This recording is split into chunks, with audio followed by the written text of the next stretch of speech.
What's good, YouTubers and YouTubettes? This is JB Sports, back again with another one.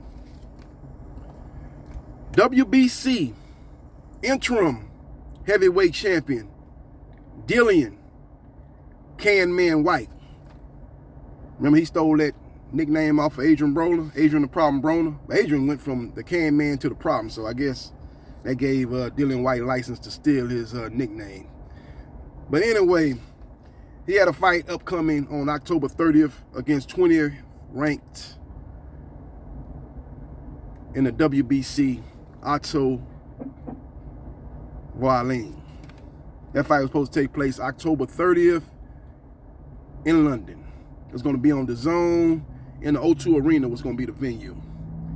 Now, 10 days before the fight, Dillian Whyte pulls out.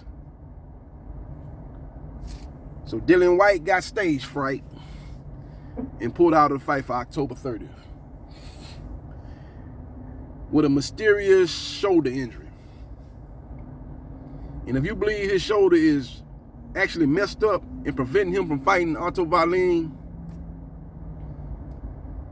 I got some oceanfront property in Louisiana to sell you. Baton Rouge to be exact, to sell you some beautiful oceanfront property in Baton Rouge, Louisiana to sell you. Beautiful scenery. Yeah, no. If you believe that. This has Eddie Hearn footprints all over this. See, you know, you got to listen to Eddie when he do these interviews. You know, these recent interviews he did, that's all he was talking about. Dillian Whyte and Tyson Fury. Never brought up Otto Wallin. And I was like, damn, man, what you talking about Tyson Fury for? You got to beat Otto Wallin. Like, you talking like that's a foregone conclusion that you're going to beat Otto Wallin. But I should have saw the handwriting on the wall that Eddie Hearn was setting the stage to duck out of that fight. They was never going to take that fight. I don't think Eddie Hearn was on board with this fight being pushed forward at first. I think this was more of a Dillian Whyte and his people. I think they pushed for this fight because you let Eddie Hearn tell it, he wanted him to fight Jermaine Franklin. That was the #1 guy on the list. But I think Dillian Whyte was getting so much backlash for fighting some nobody, some no-hoper in Jermaine Franklin. He's undefeated in America, but he's fought absolutely nobody. And he wouldn't have got no credit for beating him. So I think he said, look, you know, I've been pushing this narrative that I'm fighting the best competition. I've got the best resume in boxing, probably outside of Anthony Joshua. I'm always fighting the best of the best. You know, I should be getting my title shot long overdue, but in the meantime, I'm gonna keep on fighting the best. So he tried to push that narrative, and they pushed up, you know, they pushed that up, you know, they put that up in people's face that he was just this guy that's willing to fight any and everybody, never turned down a fight. You know, you listen to Dillian Whyte do these interviews, you know, he says, you know, when Eddie brings an opponent to me, I say yes. I don't never turn down no fights. You know, you want to fight Tyson Fury? Yes. You want to fight Dillian Whyte? My bad. You want to fight Deontay Wilder? Yes. You want to fight Anthony Joshua? Yes. You want to fight Andy Ruiz? Yes. You want to fight Joseph Parker? Yes. You want to fight Derek Chisora? Yes. You want to fight Alexander Povetkin? Yes. You know, like he a guy that he's willing to fight all the top names in the heavyweight division.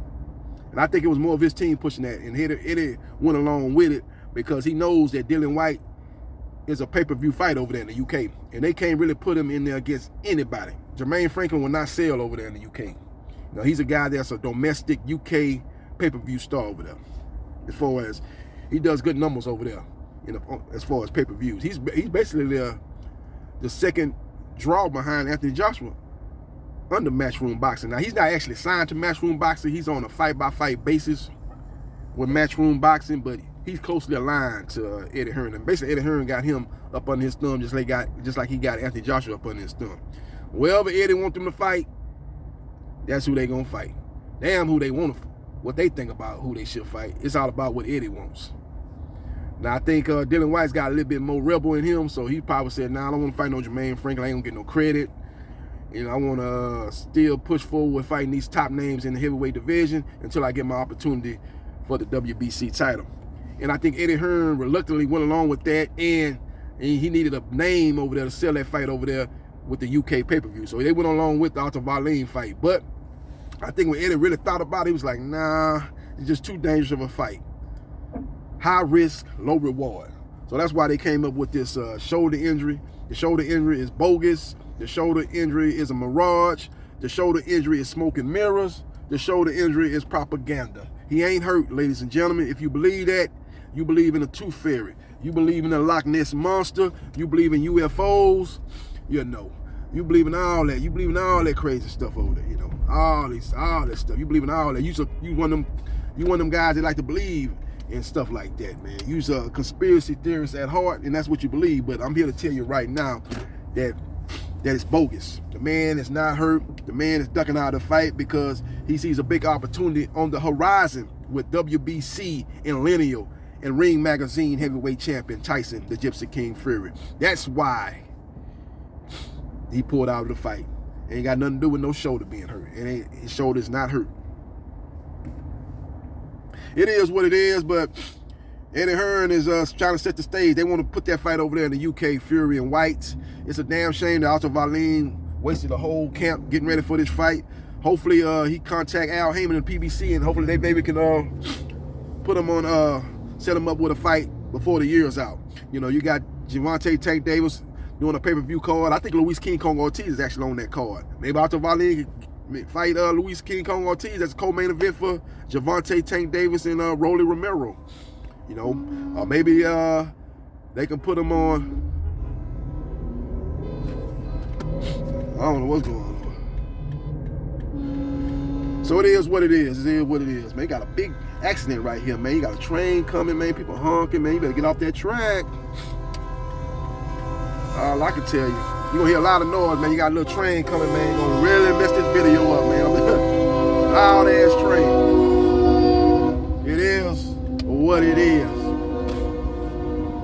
But Dillian Whyte, aka the Can Man, says anybody can get it. But as of right now, he ain't trying to see Otto Wallin. Otto Wallin can't get it. Otto Wallin is up shit creek without a paddle.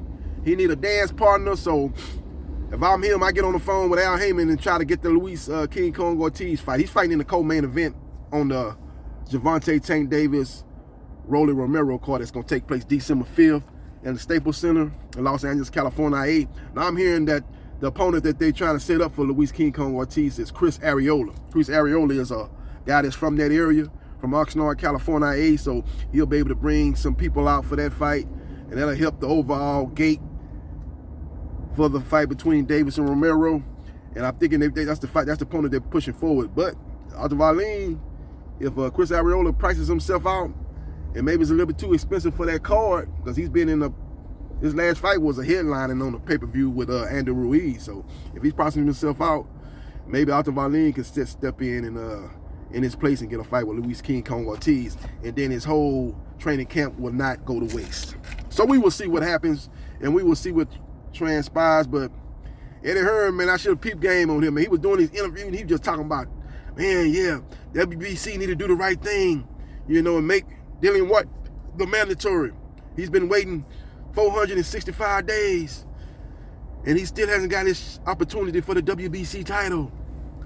You know, Eddie Hearn was pushing that narrative, man, and he never did talk about Otto Wallin. You know, Eddie Hearn, when he got a fight, that fight is up under his promotion, Matchroom Boxing. You know, Otto Wallin is advised by Al Heyman, but they're the secondary promoter. The lead promoter in that fight is Eddie Hearn, and you know Eddie Hearn, he gonna talk up a fight. He gonna promote a fight.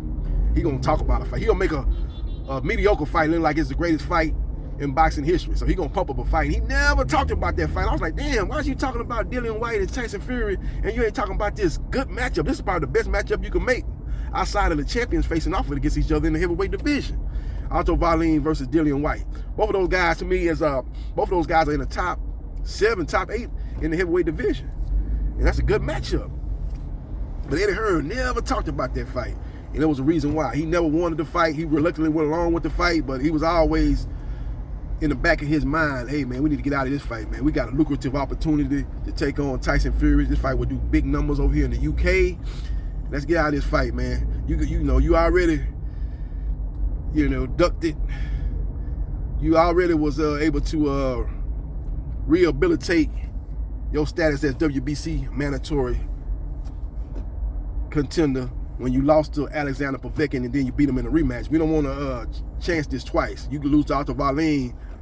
You know, we got a rematch clause, but who said if you win a rematch, you better get your WBC status back, #1 status back. That'll be 2 losses in your last 4 fights. So, So we're not gonna chance that.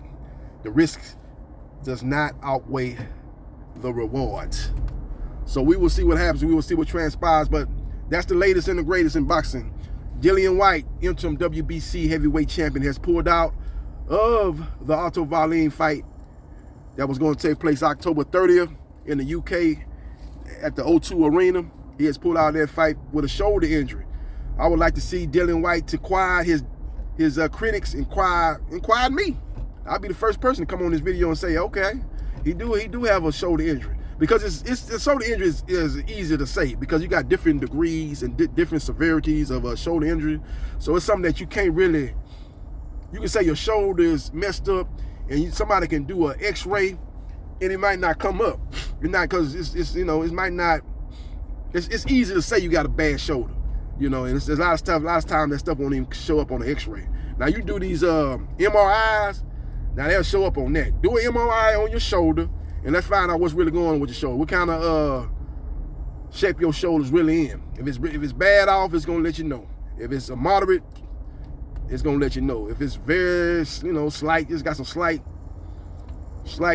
pain in there, it'll let you know that. The MRI is gonna show all that. So do an MRI, put it on your Twitter page, Dillian, and inquire your critics. Because if you don't do that,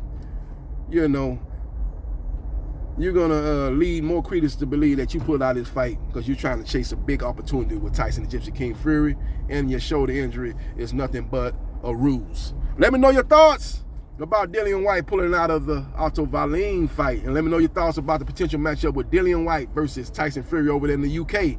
Now, Tyson Fury said right after the Wilder victory that his next fight was gonna be in the United States. I don't know if people heard that, or people are overlooking that.